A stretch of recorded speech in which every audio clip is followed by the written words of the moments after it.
We're built for struggle, us human beings. We're built to contend with the world. We're built to contend with reality. You want a challenge, and the best way that you can take on a challenge, because a challenge fortifies you. So you don't want to be secure, you want to be strong.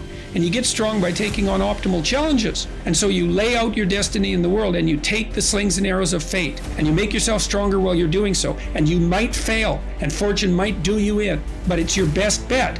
And people that have extracted unbelievable successes out of catastrophic failures. And I'm not saying that in a naive way. I know perfectly well what happens to people. You're doing fine in life, and then you get cancer, and then 6 months later you're dead. And all the heroism in the world isn't going to save you at that point. But that's not the point. That's not the point. Life is bounded by mortality, but that doesn't mean that you don't get out there and contend, and you develop by contending, and you minimize the net amount of suffering in the world. And that's something, man. That's something to do.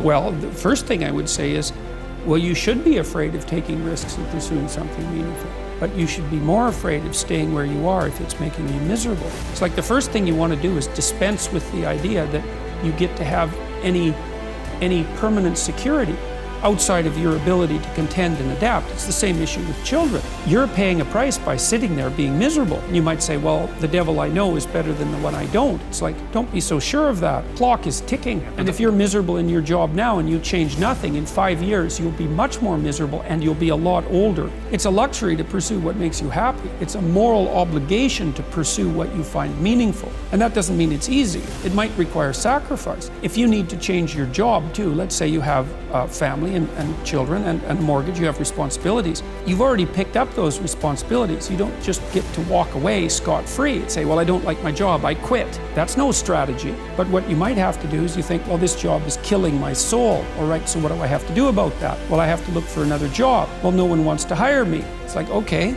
maybe you need to educate yourself more. Maybe you need to update your curriculum vitae, your resume.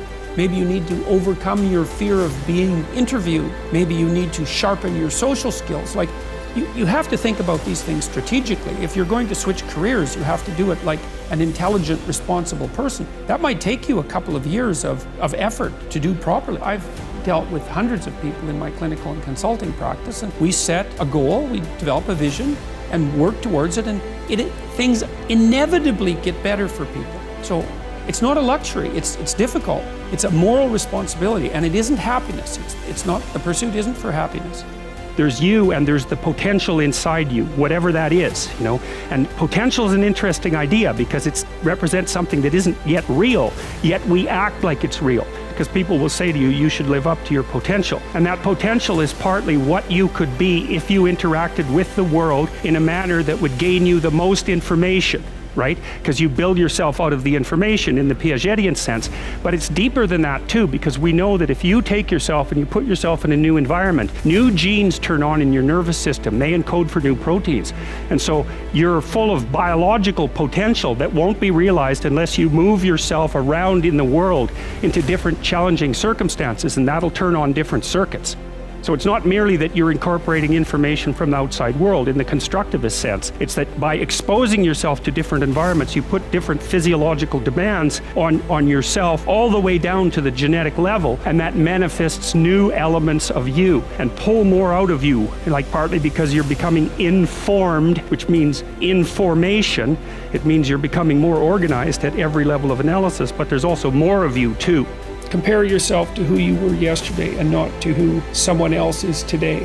Because if you're comparing yourself to someone else, first of all, you don't know very much about the life of the person you're comparing yourself to. You don't know it across all of its dimensions. And second, people are very different, and so comparing yourself to someone else, it's kind of useful, I guess, when you're young, but as you get older and more singular and more particular, it becomes increasingly less useful. Better to compare yourself to a previous version of yourself and work for improvement in that way.